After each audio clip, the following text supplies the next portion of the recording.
நடந்ததெல்லாம் மறந்து போச்சு. கூட பிறந்த பாசம் உன் கண்ணை மறைக்குதில்ல. ஆனா நான் எதையுமே மறக்க மாட்டேன். ஏன் வீரா, நான் அன்னைக்கே அவளை வீட்டை விட்டு வெளியே துரத்துனல.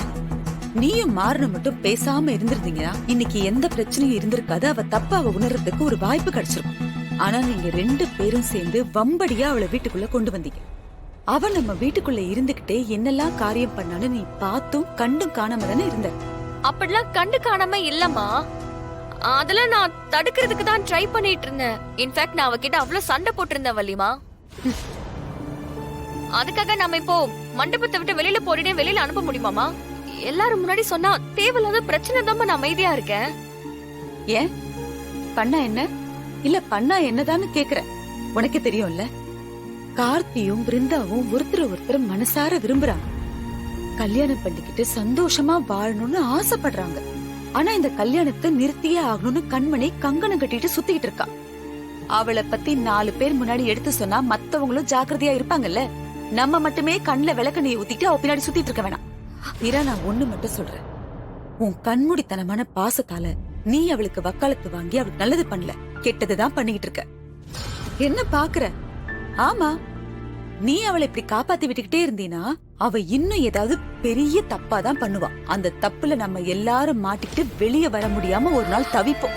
இப்ப கூட நீ பாத்துக்கோ, அவ இந்த கல்யாணத்தை நிறுத்துறதுக்கு நம்ம முதுகுக்கு பின்னாடி ஏதோ ஒரு வேலைய பாத்துட்டு தான் இருப்பா. ஆனா ஒண்ணு வீரா, அப்படி அவளால இந்த கல்யாணம் மட்டும் நின்னுச்சு, அதுக்கப்புறம் நான் என்ன பண்ணுவேன்னு எனக்கு தெரியாது. மா, நீங்க கோவமா இருக்கீங்க. இப்ப நான் என்ன பேசினாலும் உங்களுக்கு தப்பா தான் இருக்கும். இந்த கல்யாணம் நல்லபடியா முடியட்டுமா? நான் வரமா.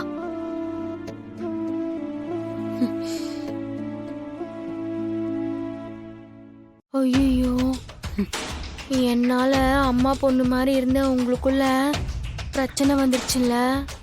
ஏய், இப்ப யாருக்கு சண்டை வந்தது? அதெல்லாம் ஒண்ணும் இல்ல, சும்மா இதையாவது சொல்லு. சித்தி, வீராக்கா சொன்னதும் வாஸ்தவம் தானே. என்னதான் இருந்தாலும் அவியலுக்கு அவிய கூட பிறந்த அக்காவோட வாழ்க்கை முக்கியம் தானே. அத போய் நீங்க தப்பா சொல்லலாமா சித்தி? விஜி, என்ன ஏதுன்னு தெரியாம நீயும் சேர்ந்து அவளுக்கு வக்காலத்து வாங்கிக்கிட்டு இருந்த. அப்புறம் நான் உன்கிட்ட பேசவே மாட்டேன். ஐயோ சித்தி, நான் சப்போர்ட் எல்லாம் பண்ணி பேசல. உங்க இடத்துல யாரா இருந்தாலும் கோவம் வரத்தே செய்யும். நீங்க கட்டி காப்பாத்தின குடும்பம் இது. அதுக்கு ஏதாச்சும் ஆபத்து கொண்டு வந்தா அவியல வீட்ல வச்சுக்க கஷ்டமாதே இருக்கும். அதுவும் எனக்கு புரியுது சித்தி.